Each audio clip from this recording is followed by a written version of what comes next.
Hepinize merhaba arkadaşlar ve bugün sizlerle birlikte Ataberk Doğan'ın Vine'larını izleyerek gülmeme challenge yapmaya çalışacağız.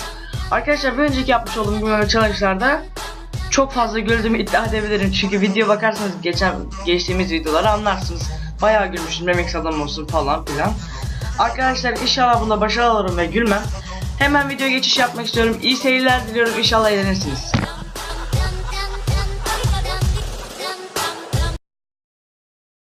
Defans hiç yok zaten. Yöneticiler dedi alalım bu agayı, kademeye iyi giriyor. Aldık, ne kademesi? Hademeymiş ilkokulda, amına kodum. Yavaş be amına kodum, kıracaksın kızın ayağını, sarı kart. Çizgiyi de geçtiğini görmeyeyim. Ananı sikerim, uyandırayım şimdi. Ayrıldık ingenle. Normalde saçları civciv çükü gibi sapsarı, yağmış onları tarantula gibi simsiyah. Şimdi orta geldi ceza sahasına doğru. Savunma vurdu kafayı. Salih! Amına koyayım direkten. Normal. Biraz kiloluydum eskiden. Trakyalı. Eskiden bir göt vardı bende ha. Şurek kazarı gibi. Traktör tekerleği gibi geziyordum ortalar. Bir şehir ol. Edirne mesela. Dön ve de ki. Baban ne yapıyor be putperest pezevenk? Normalde. Abi çok sigara içiyorsun, biraz azalt ya. Trakya'da. Agam sen de kokoreç arabası gibisin, paso duman çıkarıyorsun be, biraz az iç şunu. Çok içtik dün gece be ya. Hüseyin Aga getirdi 1 kilo rakı. Olduk agover. Kafalar oldu Scotch Brite sünger gibi. Çok fena rakı kokuyor usta. Gelmedin mi bayram bari? Çişimi bile biraz zannediyorum artık. Karabasanlar basıyor ve canım burama kadar geldi. Ne yapayım be? İyi be, sen ne yapıyorsun? İyi be. Ne yaptı be? İyi be, ne yapayım? Baban ne yapıyor? Alayım şikayetinizi. Fatura fazla geldi, ödemeyeceksiniz. Oldu be yarak. Sağ sol ararken bana mı sordun? Keşke ödeyeceksin onu. Tabii efendim, kaç GB internet paketi istiyorsunuz? 8 vereyim abime, çok mu? 4 vereyim, çok mu? Koy amına be, gider. Anasını sikeyim, Barcelona'nın kadro bu sene çok sağlam, ortalığın amına koyacak. Ataberk. Geliyorum hayatım, ne yapıyorsun? Ya ben kilo mu aldım? Yiyip sıçma unutursan olacağı bu. Ne yapayım yani, ne diyeyim sana şimdi? Meireles topu kaptırma az kaldı. Meireles ver şu topu amına koyayım dedi. Hakem yavaş be, kıracak kızın ayağını dedi, kırmızı kart. Bebe patolojiye resmen erkekler. O ne amına koyayım, çilekli box gibi be. Erkek olacağınız biraz. Taraftarlar bombalamaya başladı. Bülent Yıldırım yeter ve sikerim oynayacağınız topu dedi, maç iptal. We can do something well because Sezona diyor iyi başladık diyor ama diyor amına koyayım, bu son haftalarda kazanamıyoruz. Kulağa geç, sipariş verecektim. Bana bir tane Whopper menü. İçeceği ayran. Ama büyük ağızlı. Normalde. Ya tamam, üzülme be kardeşim. Trakya'da. Ya koy amına be, karım bitti dünyada.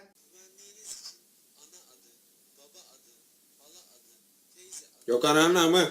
Normal pilot. Kule lütfen iniş izni verin. Trakyalı pilot. Kule sikme amanana, indir bizi, mazot biti.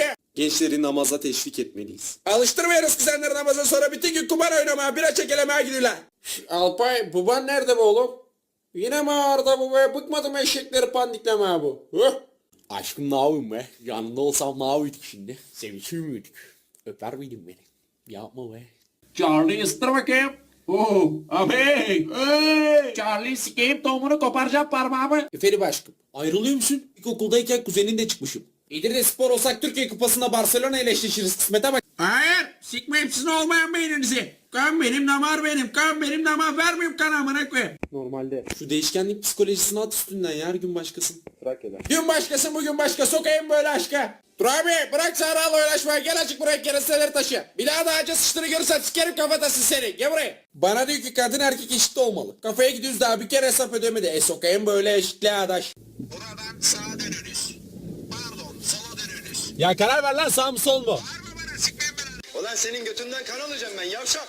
Ney be, gel bakayım Edirne'ye, nasıl siktiriyorum ananı? Yavşak sensin. Karanlık bir şey sıkıştırıyor beni kayıncı. Abi diyorum ne oluyor? Sus diyor, amına kodumu yat oraya diyor, kafama vuruyor. Kurban oldum ya buraya. Balkanlardan çok fena yağmur geliyor diyorlar, inanmayın bunlara, koy götü, hava güzel, bak güneş açı. Kimsin sen be canım diyor, her gece geliyorsun, ben diyor karabasanım diyor.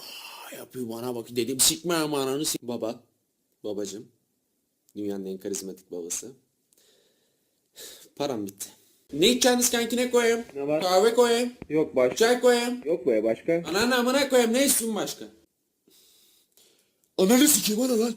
Korkma be ya, zombi ben amına koyayım, kemireyim açık kolumdan. Sen şimdi 2-3 erkek sana yavşadı diye kendini güzel zannediyorsun ya, canım burası Türkiye. Burada eşeğe de tecavüz ediyorlar. Kızın geçmiş kötü abi. Ara. Kibarca ayrıl. Alo, Ayşe seni eskiden sikiyorlarmış, ben ayrılıyorum. Nedir bu Sebastian muhabbeti be kardeşim? Aşağı Sebastian, yukarı Sebastian, seviyorum Sebastian, çayımı getir Sebastian, götüne koştu Sebastian. Arabayı da mı biliyor musun sen? Bu çok fena ama söyleyeyim bak, roket anasının hamcığı bak. Biz de biliyoruz bu oğlum, yabancı şarkıları söyleyeyim mi? Kartal kalkar dal salkar, kartal kalkar dal salkar. Kartal kalkar dal salkar. My name is Atabek Doğan. And I use clear for men. Komik remixler mi yapsam ya? Bayılma numarası mı yapsam ya? Karadeniz... Trakya devam amına koyayım. Ulan 400 sayfa fotokopiden 3 tane soru sormuşsun. Oğlum ben zaten bunları yapabilsem bu bölümde işimle profesör ol. Amına koyayım oğlu, spor salonunda 2,5 kilo dumbbell kaldırıyor. 2 tane manita görünce yapılıyor Seyit Onbaşı gibi. Taksim. Final haftası ne Taksim'e amına koyayım? Arkadaşlarım orada. Benim arkadaşlarına yürü eve 100 metre sonra sağda. Sen eşeğin amına çok sık kaçırıyorsun ama söyleyeyim. Somağına çakarsan bir tane yaparım seni, kırmızı 8, aç kendini tevekel.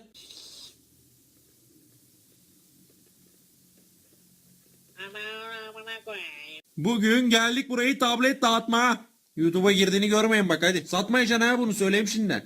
Trakya kızanıyım ezelden, gelin medeniyetin beşiğinden, ateş fışkır ejderha gibi gözlerimden yazdım gene Şarköy'den. Oğlum hadi başlıyoruz, çalışıyoruz. Hiçbir şey anlamıyorum ya. Arasını sikiyim, yine kalacağız. Vine'ları izleme biliyorsun, hava amına koyayım, niye rewind etmiyorsun? Trakyalı pilottur bizi meşhur eden, İbneoğlu İbnedir, takip edeni takip eden. Çok seviyorum abi. Burak şimdi ne derler bilirsin ha, Kakçe Karagül içindir. Ne alaka abi? Bir tek bu sözü biliyorum. Kayınço balinaya bak, ağa takılmış, yakalamışlar. Balina değil, fileli çorap giyen kız o be. Ne bileyim, aşure kazana gibi götü var amına. İstanbul'da. Hocam merhaba. Merhaba arkadaşlar. Trakya'da. Bu pezevenk daha ölmedim ben. Ne yapayım bana, ne yapayım? Şşt, sakin ol oğlum. Abi ha? Çübe! Amına konum köpeği seni. Şımarı vereceğim mi o ekmeği lattine? Ekmeği mi vereyim? Yo be, yarak vereceğim mi diyorum o ekmeği lattine? Ne diyorsun amına koyayım? Benim 6. isim çok kuvvetli. 5 dakikaya arayacak o kız seni. Hani lan, aramadı. 6. isim dedim bu oğlum. Bu daha birincisiydi. Aç şimdi, vur bakalım bana, nasıl yapayım seni pancar gibi. Oğlum bak, sikamını git. Ya yapsana bir şey, vursana bakayım sırtıma, ne oluyor sonra? Kabayatım nedir, neden musallat oldun bana diyor. Diyor amına kodum, her gece içime biliyorsun, ayrılmayacağım götün dibinden artık. Kaldır ki yalı göremeyim hiç. Hocam ne kopyası be. Bu 7'yi çözüyor, ben 3'teyim. Kafama sokayım. Nihat Hatipoğlu'na Ramazan boyunca 600 bin lira vereceklermiş. Geçen seneki programları yayınlayın. Yeni ayet mi geldi amına koyayım? Yavşak o be, beni de bırakmış bütün derslerden. Hocam. Hocam ne yaptı be? Yine karizma fışkırıyorsunuz maşallah. Kule türbülansa girdik, kurtar bizi. Bir şey yapmadım oğlum, kanatlarıyla mı oynadınız bunu? Uçmaya amına koydum uçağa. Kaldım dersten. Sonra? Üçe girdim. Sonra ne oldu? Yine kaldım, yaz okulu. Ne olacak? Ana olacak, bunu mu duymak istiyorsun? Sen nasıl böyle oldun be canım? Koy amına be, tarantula ısırdı beni ormanda amına kodumu. Yenildik bugün 6-0. Bizim amına kodum kalecimiz biraz kötü be. Toptan kaçıyor, köpekten kaçar gibi amına kodum, vitaminsiz. Forvetleri gene hiç konuşmayın. Bu amına kodum putperest pezevenk gol makinesi diye aldık, çamaşır makinesi çıktı. Boksörmüş, kandırmışlar. Taksim'e. Benim mi yapmışsın? Benim değil oğlum araba. Bırak şimdi yavşaklık yapma, verirsin bir. Orta saha hakkında yorum bile yapmak istemiyor. Aldık bunu Bulgar takımından, oyun kurucu diye. Oyun kurucusu amına kodum, sofra kuramaz mı? Defansı hiç yok zaten. Yöneticiler dedi alalım bu agayı, kademeye iyi giriyor. Aldık, ne kademesi? Hademeymiş ilkokulda amına kodum. İyi be kardeşim, manitaya bak. Ateist olayım, tut kulağımdan camiye götür beni. Ben olayım, tak tasmaya iş etmeye götür beni. Şşş kızan, gel bakayım buraya. Sen kertenkele siker Rafet'in oğlu değil misin? Kocaman olmuş niye sen be canım? Abla nasıl bozdunuz bunu be? Bütün ayarlarıyla oynamışım, görüyor musun? Açılmıyor bilgisayar. Basayım tuşa, riskem ceyran çarpıyor, ceyran geliyor. Evet arkadaşlar, bir videonun daha sonuna geldik. İnşallah beğenmişsinizdir. Gülme ve challenge bence başarılı oldu benim açımdan. Çünkü bir önceki yaptığım gülme ve challenge'lara rağmen bence bu daha iyiydi. Arkadaşlar bir sonraki videoda gülme ve challenge değil de ağlama mı challenge yapmak istiyorum. Bakacağız nasıl kısmet. Video hoşunuza gittiyse aşağıdan like atmayı unutmayın. Yorumlara da fikirlerinizi yazmanızı istiyorum. Hani ne tür videolar çekeyim, ne tür konular olsun mesela. Gülme ve challenge'da kimin Vine'larını, kimin videolarını seyretmemi yorumlara yazarsınız, beni sevindirirsiniz. Ve arkadaşlar kanala da abone olursanız beni de sevindirirsiniz tekrar. Kendinize iyi bakın arkadaşlar. Allah'a emanet olun, görüşürüz.